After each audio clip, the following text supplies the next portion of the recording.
পুনৰ আকৌ কবি সিদ্ধই ৰজাক কৈছে, সেই ৰজা তুমি শুনা, তুমি ক'ব পাৰা যে অজ্ঞানীসকলৰ মনত ভয় আছে বা অজ্ঞানীসকলে জ্ঞানৰ পোহৰ পোৱা নাই, তে সেইসকলৰ এই অজ্ঞানী মনৰ ভাৱনা আৰু ভয়টো কেনেকৈ দূৰ হ'ব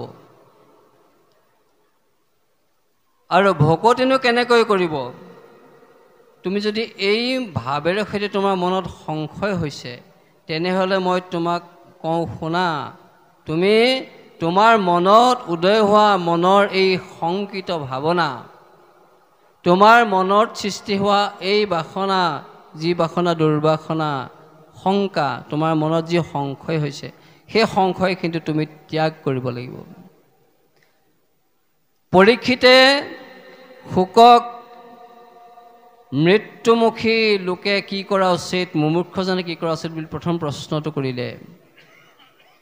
এতিয়া আমি যদি পৰীক্ষিত হওঁ, প্ৰত্যেকেই আমাৰো একেটাই প্ৰশ্ন, যিহেতু আমি যিদিনাখন এই পৃথিৱীত জন্ম লাভ কৰিলোঁ, সেইদিনাখনৰ পৰাই আমাৰ এটা গতি আৰম্ভ হৈছে, যাত্ৰা আৰম্ভ হৈছে, সেইটো মৃত্যু যাত্ৰা, মৃত্যু গতি।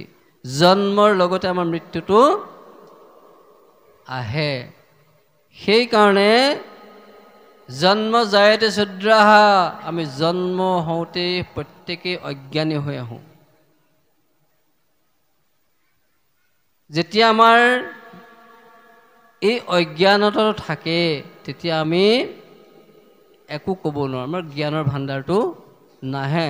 সেইকাৰণে কৈছে অজ্ঞানীসকলৰ ভয় থাকে, কিন্তু যেতিয়া আমি অজ্ঞানীসকলৰ মনৰ ভাৱনাটো দূৰ কৰিব বিচাৰোঁ, বা আমি যদি অজ্ঞানী হওঁ, আমাৰ মনৰ ভাৱনাত ভয় থাকিব, সেই ভয়টো আঁতৰ কৰিবলৈ হ'লে কিন্তু জ্ঞানৰ আশ্ৰয় ল'ব লাগিব।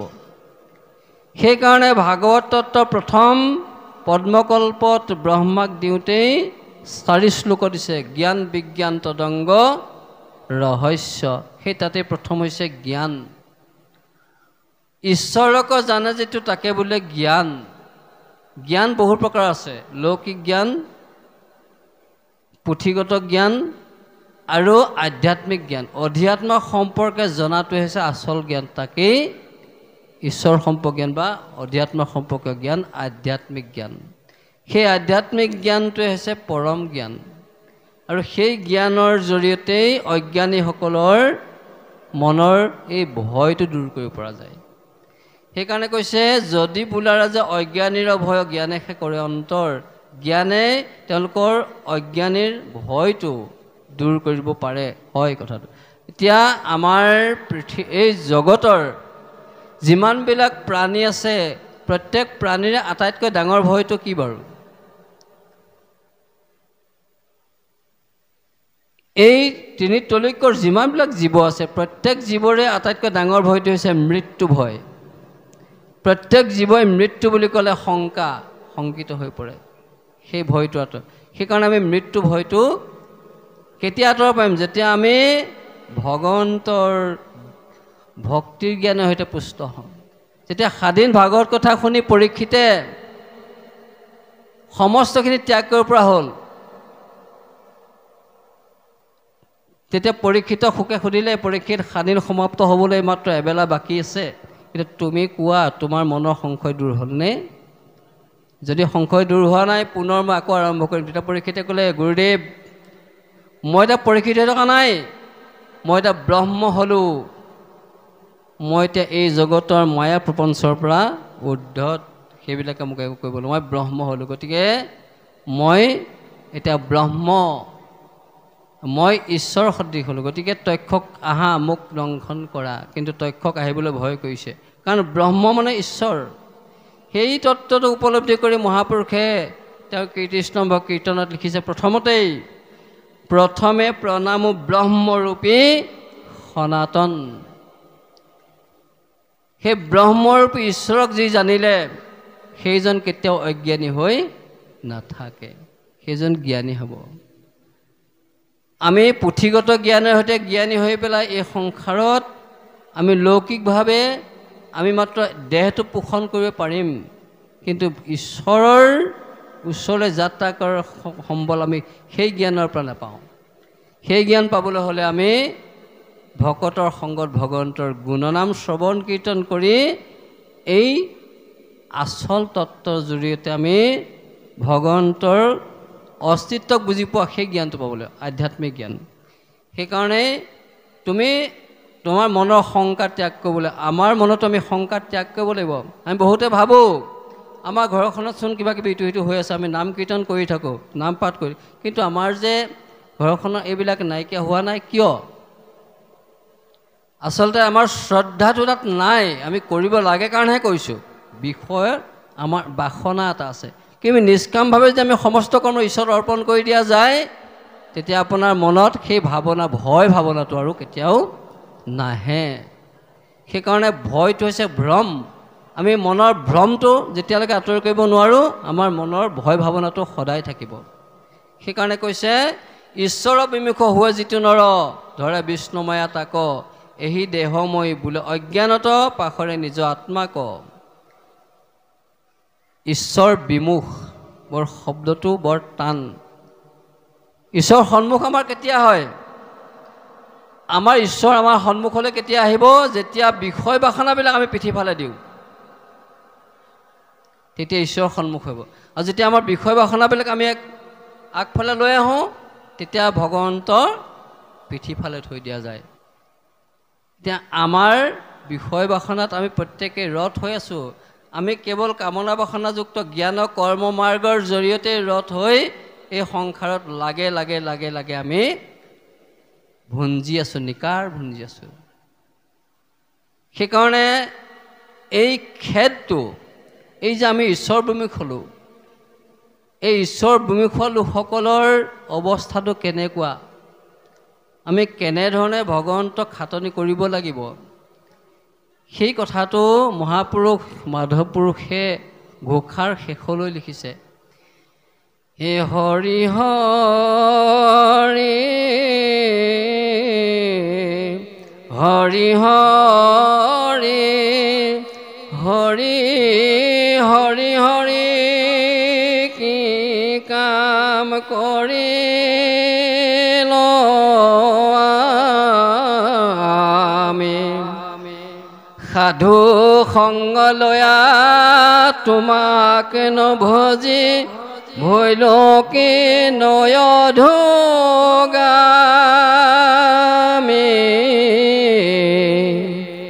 এয়া জীৱৰ আত্মোপলব্ধি। জীৱই যেতিয়ালৈকে এই আত্মোপলব্ধি কৰিব নোৱাৰিব, তেতিয়ালৈকে নিজৰ সংগত থকা একেখন চকীতে বহি থকা পৰমাত্মা বস্তু কিন্তু বিচাৰি নাপায়।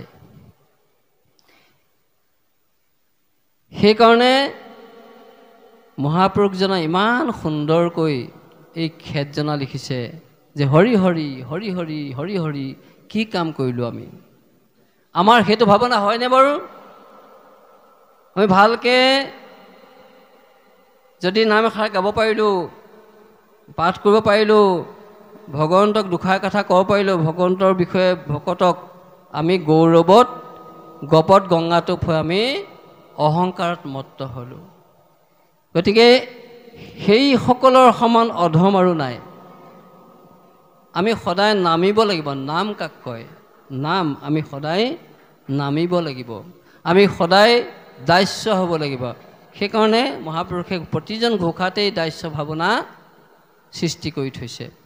নিজ দাস হৈয়া সেৱাক তেজিলোঁ, এহি দুখে ঘূৰ আপদে মজিলোঁ। এই সংসাৰখন আপদযুক্ত।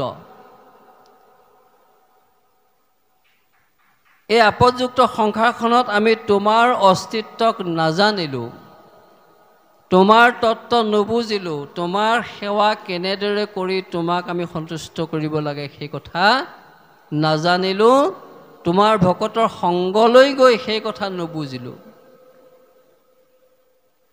গতিকে মোৰ সমানৰ অধম নাই, সেই কথা কৈছে।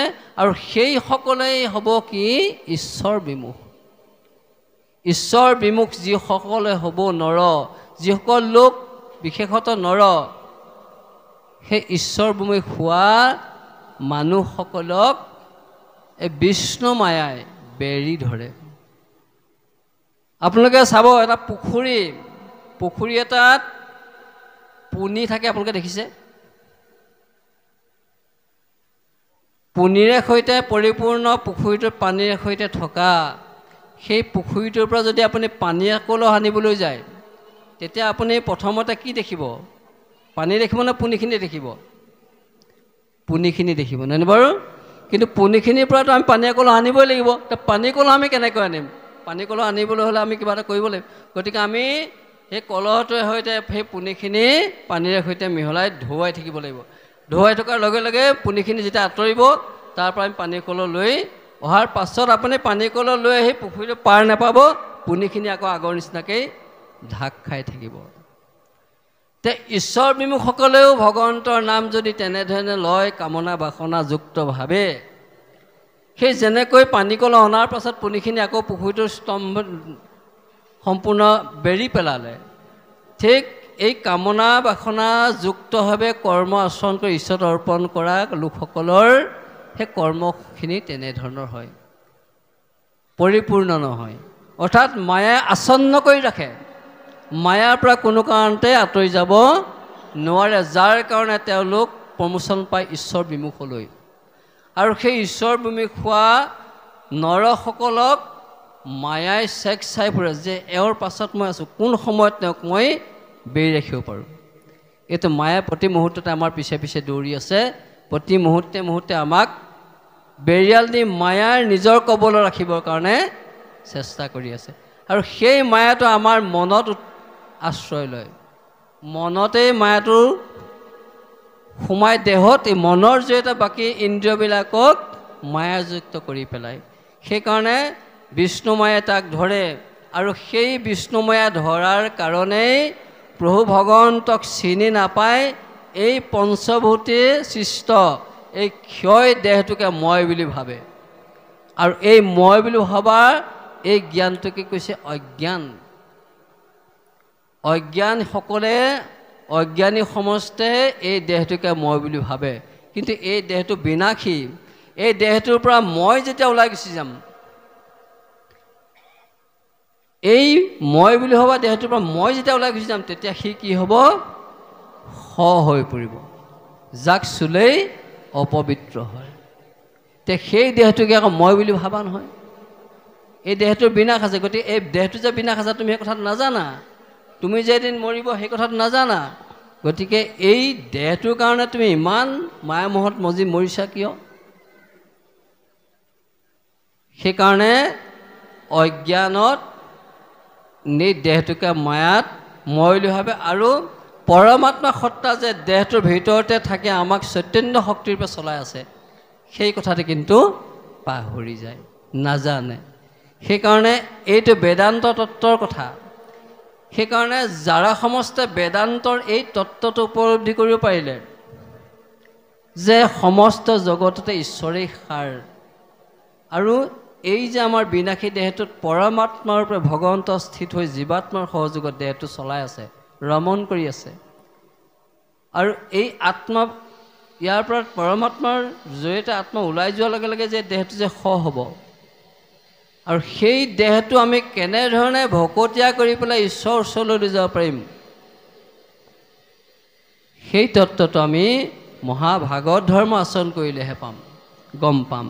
গতিকে আমি নিজৰ কায় বাক্য মনে সৈতে ভগৱন্তক আচৰণ কৰিব লাগিব ভক্তিৰে, আৰু তেতিয়া আমাৰ দেহটো পবিত্ৰ হ'ব, আৰু আমাৰ মনটো উত্তৰণ ঘটি সেই শুদ্ধ এটা পাত্ৰ চিত্তলৈ ৰূপান্তৰিত হ'ব, যাৰ জৰিয়তে ভক্তি কৰিলে আমি ভগৱন্তৰ প্ৰসাদ লাভ কৰিম, আৰু পৰমব্ৰহ্ম ভগৱন্তৰ ওচৰলৈ যোৱাৰ বাট সুগম হ'ব ভক্তিৰ জৰিয়তে।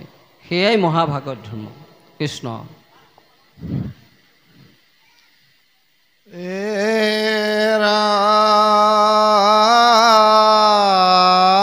ৰাম হোৱে জ্ঞান শূন্য, কোন পাপ পুণ্য কৰিতে নপাৰে সাৰ,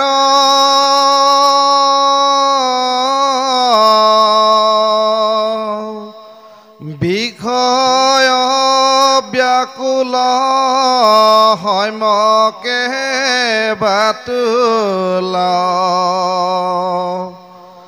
নগুছে যাতনা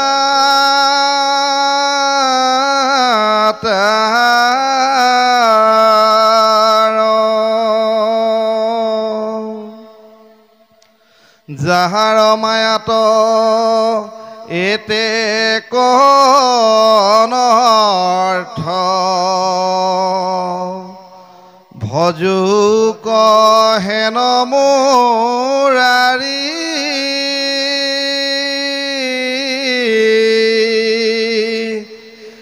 এক চিত হুয়া কৃষ্ণত কৰিব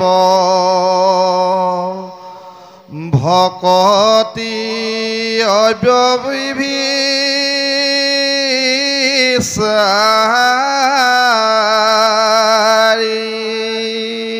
কৃষ্ণ কৃষ্ণ মাধৱ। এতিয়া যিজনে নিজৰ দেহটোকে আত্মা বুলি ভাবে অজ্ঞানবশতঃ, আৰু যিজনে নিজৰ দেহটোতে পৰমাত্মা ভগৱন্ত বিৰাজিত হৈ আছে সেই কথাটো নাজানে, আৰু যিজনে নিজৰ আত্মাক জীৱাত্মাই পৰমাত্মাৰ জৰিয়তে যে এই ক্ষিতিয়প তেজ মৰুত বোম মাটি পানী জুই বায়ু আকাশেৰে সৈতে সৃষ্ট এই ক্ষয়যুক্ত দেহটোত ভগৱন্ত বিৰাজিত হৈছে সেই কথাটো নাজানে, এতিয়া সেইসকলকে জ্ঞানশূন্য বুলি কৈছে। আৰু সেইসকলে জ্ঞানশূন্য যিসকলে কোনটো পাপ কোনটো পুণ্য নাজানে, অজ্ঞান। সেইকাৰণে তেওঁলোক অজ্ঞানশূন্য হোৱাৰ কাৰণে পাপ আৰু পুণ্য নুবুজে।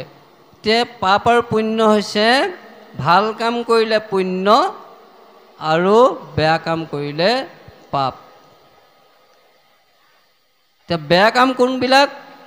যিবিলাক কৰ্মত ভগৱন্তৰ কথা নাথাকে, যিবিলাক কৰ্মত ভগৱন্তৰ সেৱা নাথাকে, যিবিলাক কৰ্মত ভগৱন্তৰ নাম নাথাকে, আৰু যিবিলাক কৰ্ম ভগৱন্তত অৰ্পণ কৰা নহয়, সেইবিলাক পাপযুক্ত কৰ্ম, সেইবিলাক কৰ্মকাণ্ড। যিবিলাক কৰ্ম কৰিলে মানে আমাৰ কাণ্ডযুক্ত হয়, তাৰ পৰা সেইটো কাম কৰিলে নিজেও অপৰাধত পৰিব লাগে আৰু আনৰো অনিষ্ট হয়, সেইকাৰণে সেইবিলাক কাণ্ড। সেইকাৰণে জ্ঞানশূন্যসকলে এই পাপ পুণ্য বিচাৰ কৰিব নোৱাৰে, কোনটো কৰিলে ভাল কোনটো কৰিলে বেয়া সেইটো কৰিব নোৱাৰে, তেওঁলোকৰ মনৰ স্থিৰতাত নাথাকে। সেইকাৰণে কৰিবে নপাৰে সাৰ, যে ভগৱন্তই সাৰ, ভগৱন্তক ভজিলেই সমস্ত হয়, সেই তত্ত্বটো কিন্তু উপলব্ধি কৰিব নোৱাৰে। আৰু সেইকাৰণে সেই তেনে লোকসকল, তেনে জ্ঞানশূন্য লোকসকলে সদায় বিষয়তে ব্যাকুলিত হৈ থাকে। এই বিষয় জগতখনত যেতিয়া সোমাই পৰিব, কাম ক্ৰোধ লোভ মোহ দম্ভ দেশ ঈৰ্ষা অসূয়া, এই যিবিলাক মায়াৰ পুত্ৰ, এই সমস্তবিলাকে যেতিয়া আগুৰি ধৰি থাকিব, তেতিয়াহ'লে সেইজনে সেইবিলাকৰ সংগ লৈ পেলাই সেইবিলাকৰ উচতনিত বলিয়াৰ দৰে হৈ সংসাৰত ঘূৰি ফুৰিব, কোনো উৱাদিহ নাপায়। পথভ্ৰষ্ট হৈ পেলাই তেওঁলোকে দিশ বিদিশ হেৰুৱাই অৰ্থহীন হৈ পৰিব, মনুষ্য জন্ম বৃথা হ'ব। আৰু সেইসকলৰ এই সংসাৰত যাতনাৰ পাৰ নাই, সীমাহীন। সেইবিলাক জীৱাত্মাই এই সংসাৰখনত নিকাৰ ভুঞ্জি ভুঞ্জি 84 লক্ষ জনী ইটোৰ পৰা সিটো, সিটোৰ পৰা সিটো, সিটোৰ পৰা সিটো জনী বাগৰি বাগৰি নিকাৰ ভুঞ্জিব লাগিব, যিহেতু তেওঁলোকে ঈশ্বৰত আশ্ৰয় নল'লে। যদিও তেওঁলোক অমৃতেশ্বৰ পুত্ৰ, তেওঁলোক অমৃতৰে সন্তান, কিন্তু জ্ঞান শূন্য হোৱাৰ কাৰণে তেওঁলোকে ঈশ্বৰৰ পৰা বঞ্চিত। সেইকাৰণে সেইসকলৰ যাতনা নুগুচে, আৰু সেইসকলে এই কথাটো বুজি নাপায় যে এই বিষ্ণু মায়াত পৰাৰ কাৰণে আমাৰ এনেকুৱা অনৰ্থ হৈছে, বা আমি ঈশ্বৰ ভক্তিৰ পৰা বিৰত থাকিব লগা হৈছে, বা আমাৰ জন্মটো বৃথা হৈছে। সেই কথাটো উপলব্ধি কৰিব নোৱাৰে, যাৰ কাৰণে তেওঁলোকে প্ৰতি মুহূৰ্তে মুহূৰ্তে অনৰ্থযুক্ত জীৱন পাৰ কৰিব লগা হয়। ন অৰ্থ ইতি অনৰ্থ, য'ত অৰ্থ নাথাকে, যিটো কৰ্মত অৰ্থ নাথাকে, যিটো কথাত অৰ্থ নাথাকে, সেইটোৱে অনৰ্থ। যাৰ পৰা আমাৰ লাভ নহয়, যাৰ পৰা আমাৰ উপকাৰ নহয়, যাৰ পৰা আমাৰ অনৰ্থ হয় বা আমাৰ অপকাৰ হয়, সেইবিলাক কৰ্ম অনৰ্থ কৰ্ম, সেই চিন্তা অনৰ্থ চিন্তা, আৰু সেই কথা, সেই বাৰ্তা অনৰ্থ বাৰ্তা। তে সেইখিনি অনৰ্থ যি চিন্তা কৰে সেইখিনিকে অজ্ঞানী বুলি কোৱা হৈছে। আৰু সেই অনৰ্থসকলে যদি মনক নিয়ম কৰি, মনটোক যদি বুদ্ধিৰে সৈতে অংকুশ লগাই যদি পৰিশোধিত ৰূপ কৰিব পাৰে, তেতিয়াহ'লে মনৰ চাৰিটা অৱস্থাৰ এটা বাদ দি বাকী মন, বুদ্ধি, তাৰ পাছতে বুদ্ধিৰ সৈতে মনটোক পৰিশোধিত কৰি চিত্তলৈ ৰূপান্তৰিত কৰিব পাৰিব। কিন্তু মনটো যদি অহংকাৰত থাকে, তেতিয়াহ'লে তাক বিজ্ঞানযুক্তভাৱে মনটোক পৰিশোধিত ৰূপলৈ নিব নোৱাৰিব। তেতিয়া সেই চিত্তলৈ ৰূপান্তৰিত নহয়, তেতিয়া সেই মায়াতে থাকিব লাগিব। গতিকে এই অনৰ্থখিনি যেতিয়া জানিব, মই বেয়া কাম কৰিছোঁ, গতিকে মই বেয়া কাম কৰাৰ কাৰণে বেয়া ঠাইলৈ আহিব লগা হৈছে, বেয়া কাম কৰাৰ কাৰণে মই সমাজৰ পৰা বহিষ্কৃত হ'বলগীয়া হৈছে, বেয়া কাম কৰাৰ কাৰণে মই সমাজৰ পৰা গৰিহণা খাব লগা হৈছে, সেই কথাটো যেতিয়া আমি জানিম, তেতিয়াহ'লে আমি যে মই এইটো নকৰোঁচোন, গতিকে মই কেনেকৈ নকৰাকৈ থাকিম, মই সৎসংগৰ আশ্ৰয় ল'ব লাগিব। সেই সৎসংগ ভকতৰ, এতিয়া ভকতৰ সংগ যেতিয়া তেনে মহাজ্ঞানশূন্যসকলে ল'ব, তেতিয়া সেইসকলে সেই ভকতৰ সংগ ল'লে ভগৱন্তৰ গুণনাম শ্ৰৱণ কীৰ্তন কৰাৰ লগে লগে তেওঁলোকৰ সেই জ্ঞানটো আহিব, অজ্ঞানটো আন্ধাৰটো দূৰ হ'ব। যেনেকৈ সূৰ্য উদয় হোৱাৰ লগে লগে ৰাতিৰ আন্ধাৰ নাইকিয়া হয়, তেনেধৰণে আমাৰ হৃদয়াকাশত থকা অজ্ঞান আন্ধাৰখিনি দূৰ কৰিবলৈ হ'লে ভগৱন্ত কৃষ্ণ সূৰ্য উদিত কৰিবলৈ আমি হৃদয়ত, সেইকাৰণে আমাৰ হৃদয়াকাশখন পোহৰ কৰিবলৈ হ'লে কৃষ্ণ সূৰ্যৰ উদয় হ'ব লাগিব। সেই কৃষ্ণ সূৰ্য উদয় কৰিবলৈ হ'লে আমি ভগৱন্তৰ ভকতৰ সংগত ভগৱন্তৰ নাম গুণ কীৰ্তন কৰিব লাগিব। আৰু তেতিয়াই আমি বিষয় ব্যাকুলতাৰ পৰা আমি হাত সাৰিব পাৰিম, আৰু তেতিয়া আমি এই সংসাৰৰ মায়াৰ যাতনাৰ পৰা হাত সাৰিব পাৰিম। সেই কথাটোকে এতিয়া কবি সিদ্ধই নিমিৰজাৰ আগত কৈছে, চোৱা তুমি বেদান্ত কথাটো জনাৰ আগতে এই সমস্তখিনি কিন্তু জানিব লাগিব।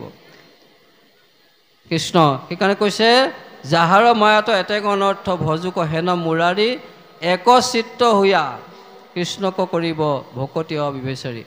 আমাৰ চিত্তটো এক কৰিব লাগিব, কায় বাক্য মন এক কৰি চিত্তটো শুদ্ধ কৰিব লাগিব। আমাৰ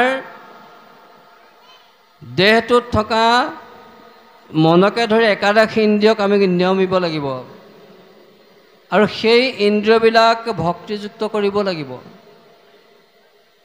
লগে লগে আমাৰ দেহটো ঈশ্বৰৰ কথা শুনাৰ লগে লগে দেহটোত থকা ৰোমৰ গ্ৰন্থে গ্ৰন্থে, নোমৰ গুৰিয়ে গুৰিয়ে শিহৰিত হ'ব লাগিব আমাৰ ভগৱন্তৰ গুণ নাম শ্ৰৱণ কৰোঁতে শিহৰণ। সেই শিহৰণটো যেতিয়া আহিব, জানিব আপোনাৰ খবৰ হৃদয়ত প্ৰভু ভগৱন্ত অস্তিত্ব বিৰাজিত হৈছে, আৰু আপোনাৰ খবৰ চিত্ত শুদ্ধ হৈছে, যাৰ কাৰণে আপোনালোকে ভগৱন্তৰ নাম স্মৰণ কৰাৰ লগে লগে আপোনালোকৰ সমস্ত শৰীৰ পুলকিত হৈ পৰিছে প্ৰভু ভগৱন্তৰ নামৰ মাহাত্ম্যৰ জৰিয়তে। সেইকাৰণে এই ভগৱন্তৰ মায়াত এই অনৰ্থবিলাক থাকে যদিহে আমি ভগৱন্তক ভজনা কৰোঁ, যদি প্ৰভু ভগৱন্তৰ চৰণত কায় বাক্য মনে কৰি আশ্ৰয় গ্ৰহণ কৰোঁ, ভগৱন্তক ভজোঁ, তেতিয়াহ'লে আমাৰ কায় বাক্য মন শুদ্ধ হ'ব, আৰু আমি ভগৱন্তৰ চৰণত যি কৰ্ম সম্পাদন কৰিম, আমি নিজে যি কৰ্ম সম্পাদন কৰিম, সেই কৰ্মখিনি শুদ্ধ কৰ্ম হ'ব, আৰু ভগৱন্ত অৰ্পণ কৰি কৰা সেই কৰ্মখিনিৰ জৰিয়তে হোৱা ভক্তিৰ জৰিয়তে আমি পুণ্য সঞ্চয় কৰিব পাৰিম। সেইখিনি হ'ব অব্যভিচাৰী ভকতি। ব্যভিচাৰ কাকৈ ভগৱন্তক পূজা সেৱা কৰাৰ ব্যতিৰেকে যিখিনি কৰ্ম আচৰণ কৰা হয় বিষয় বাসনাৰ জৰিয়তে, সেইখিনি ব্যৱচায়ী ভকতি। আৰু সেইখিনি বাদ দি কেৱল ঈশ্বৰ অৰ্পণ কৰি কৰা কৰ্ম সমস্তখিনিকেই অব্যৱচায়ী ভকতি বুলি কোৱা হয়। সেই কথাটোকে এতিয়া বেদান্ত তত্ত্ব ব্যাখ্যা কৰিবলৈ গৈ কবি সিদ্ধই নিমিৰাজৰ আগত উপস্থাপন কৰিছে। কৃষ্ণ জয়গুৰু শংকৰ।